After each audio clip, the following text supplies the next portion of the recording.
Okay, so finally got all the rivets off.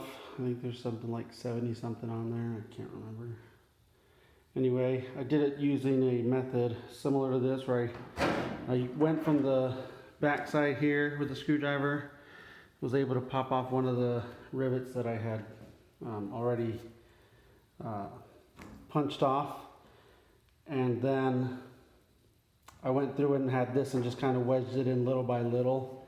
Had to pop off a few of the rivets first, and then I could get that other one for leverage.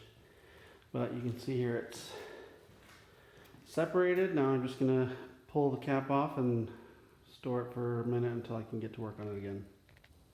Okay, you can see here now, it was a one-man job. Took me just a sec to kind of work this off, but I got it off. You can see the state of the, I don't know if it comes across well in the video, but it's pretty clean for the most part.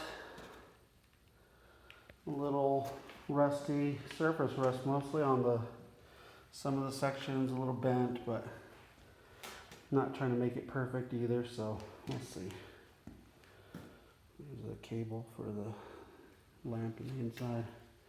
This front part that's thin is kind of the hardest part, I think, just because it's so narrow. Trying not to bend it and get all the pieces off. So there's probably an easier way, but this is how I was able to get it done. You can see here the lid and the status that it's in. A couple of these spots where they kind of tore through, you can see my finger on the outside edge tore through. I don't know if I'm gonna fix that with some fiberglass or just